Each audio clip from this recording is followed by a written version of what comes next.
Where does the drive come from? Oh, the drive, well, it's a good question. Mostly, I think it comes from being a lousy student. Because when you're a loser at school, which I certainly was, we had 10 kids, 7 of them were A students without opening a book, and 3 of us were dyslexic. So I think when you have a learning problem in school, in those days, you were labeled dumb, all right, and you didn't get any special help, and the kids all laughed at you. So I think definitely, without a doubt, my aggressiveness and my insistence on making something of myself and my competitiveness, and probably the whole bad shooting match that's not so healthy for you, is an attempt to make up for those days and to prove that I'm not stupid. I mean, I'm always striving because I can't forget that. It's so much a part of me. My nephew, severely dyslexic, graduated from college, has a wonderful job in the spirits and beverage industry of working for the French. He got out of it. What was the key? Not get out of it is the wrong term, but he found the upside in it. What was the key for you? I know what the key was for him, but everybody's different. What was the key for you? When I think for me, being dyslexic, what I got accustomed to is taking ridicule.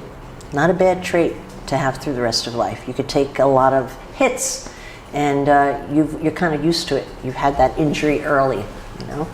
But I think the plus, the enormous plus of having a learning disability is you become accustomed to being an outsider. And once you get into business, if you have a business of your own, you become an innovator. A little different spin on the same thing. One's a terrible outsider, but then you become an innovator. And if you can't learn anything at school, you got to think of something. And I sat all day long and used my imagination. And I could think of an idea a minute and apply it to work. And so, no, tremendous gains. But I wish somebody tells you when you're a kid that it's going to turn out great. You know? Does it give you empathy? God, you are a smart interviewer.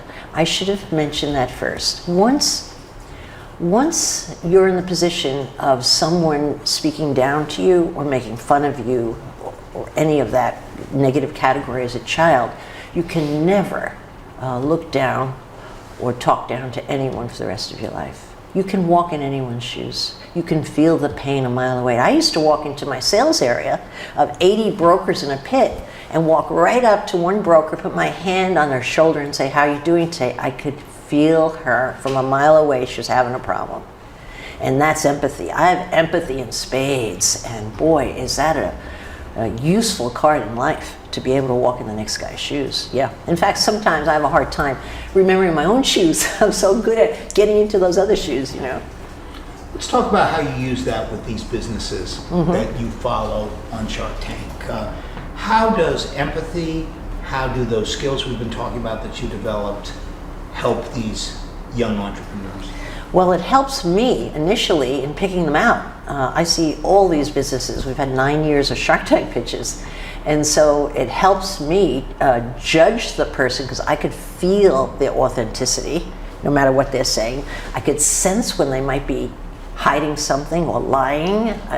And so I trust my instinct on the person part of it. Once I get into bed with my entrepreneurs and I'm right there in the trenches with them, helping them out, I've lived what they're living. I've been there before. And even if I haven't, even if it's a business that I know nothing about, there's parallels, and I can feel what they're going through, what their real problems are, what they're afraid of, what they're not talking about, and I can address it. I mean, that's a great card. And then they trust me. They trust me. Do you know how important trust is in a relationship, in anything, and certainly in business?